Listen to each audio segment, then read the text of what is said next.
Good morning, good morning, good morning. Menjumpai Anda kembali dari meja kerja saya. Saya Pastor Hania Saputra dari kota Brisbane. Ingin berbagi mengenai bagaimana Yesus mampu menolong saudara. Dalam keadaan apapun juga, saudara bisa ditolong oleh karena kasih-Nya yang sangat besar. Nah, saudara, mengapa kita harus membangun jalur khusus untuk orang handicap jikalau kita bisa menyembuhkan mereka? Seolah-olah Anda hendak memberitahukan kepada semua orang bahwa Anda sedang menghadapi perkara yang besar, permasalahan yang besar, tetapi permasalahan yang sebenarnya adalah Anda memerlukan ruangan di mana Tuhan mau berurusan dengan Anda. Ya, sehingga Anda tidaklah perlu lagi memerlukan pertolongan khusus, ya, pertolongan spesial. Tetapi saudara akan mengalami satu mujizat yang terjadi pada hari ini juga. Tadi saya katakan bahwa jalur khusus untuk orang handicap. Janganlah ada yang tersinggung kalau itu keadaan fisik saudara. Sebab saya tidaklah berkata untuk keadaan fisik saudara. Tetapi saya berkata kepada kita-kita ini atau mereka yang memiliki luka batin yang terpendam. Dan ini mengacaukan mereka untuk bisa berpusat kepada tujuan ataupun panggilan Allah dalam kehidupan mereka. Melainkan mereka menginginkan perhatian orang lain supaya orang lain mengasihani diri mereka. Karena mereka merasa bahwa mereka kekurangan kasih, mereka banyak dianiaya, mereka banyak mengalami ketidakadilan. Dan kadang-kadang kita berharap bahwa dunia itu berhenti berputar terlebih dahulu dan menantikan sampai kita ini sembuh. Menantikan sampai saya sembuh, ya. Dan kapan kesembuhan itu tiba? Itu merupakan satu misteri tersendiri. Kita tidak tahu kapan kita mengalami ataupun disapa oleh kesembuhan itu. Kadang-kadang luka-luka itu menjadi tua, luka-luka itu makin berbahaya, akut, dan juga luka-luka itu jadi sepertinya besi berkarat. Kalau Anda menderita luka batin, janganlah Anda biarkan. Dan ya, Anda cuma berharap bahwa suatu hari ini akan sembuh tanpa pertolongan Tuhan. Saudara, itu adalah sesuatu yang mustahil. Pertanyaan saya adalah begini, mengapa harus menanggung penyakit jika ada dokter dan obat yang bisa menyembuhkan? Itu secara fisik. Banyak kali kita jatuh dalam dosa. Banyak kali kita jatuh dalam dosa, dan dosa yang paling sering dan paling berbahaya, paling licik, dosa yang paling licik adalah dosa pembiaran.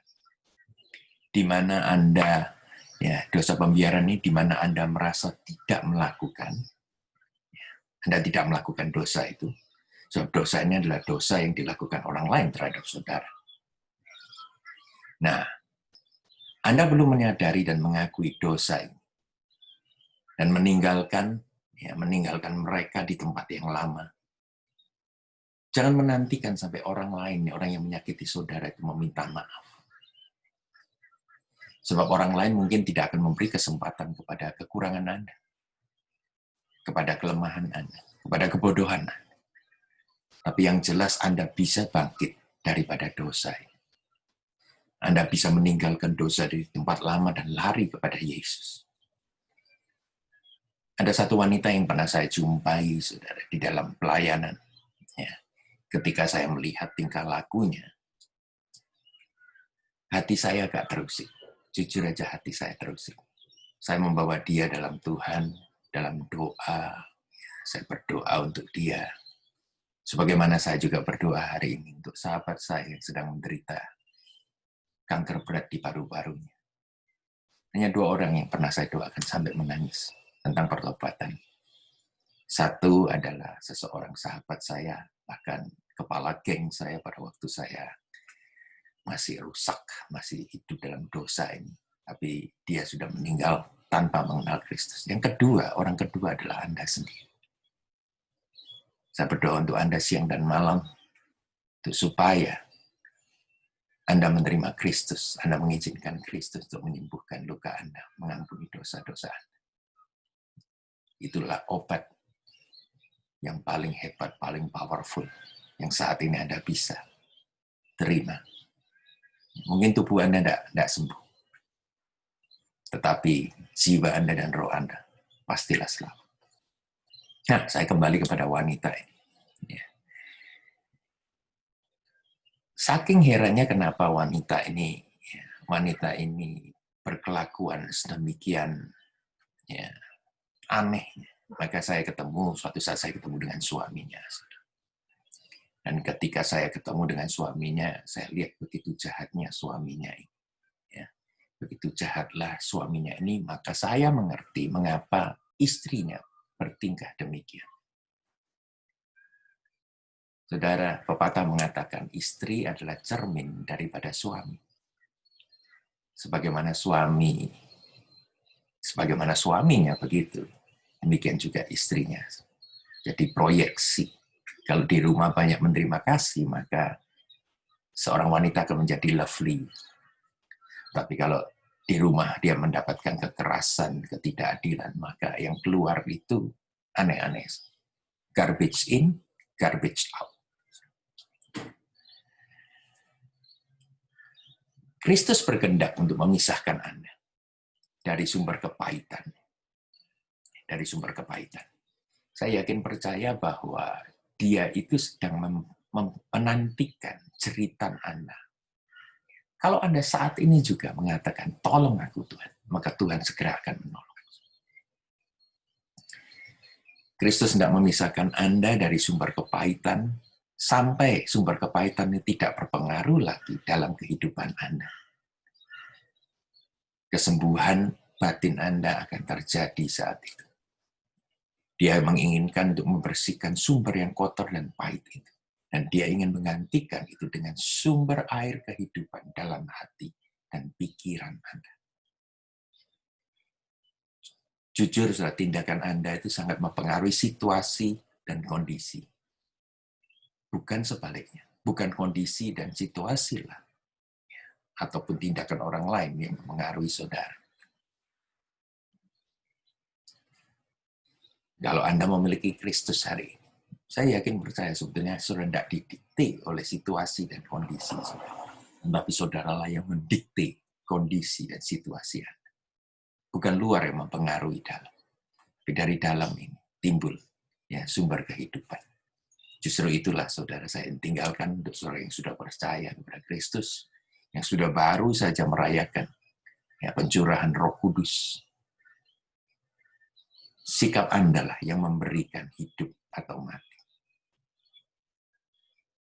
Tuhan menyodorkan begini, pilihlah hidup atau mati. Kita akan memilih hidup. Sebab Kristus sudah mati bagi dosa-dosa kita. Kristus sudah mati bagi penyakit kita. Kristus sudah mati bagi kelemahan kita. Biarlah firman yang sederhana ini, pengertian yang sederhana ini, bahwa tidak ada di bawah kolong langit ini nama yang menyelamatkan kecuali nama Yesus. Memberikan satu kekuatan yang baru bagi saudara. Saudara akan sembuh batin.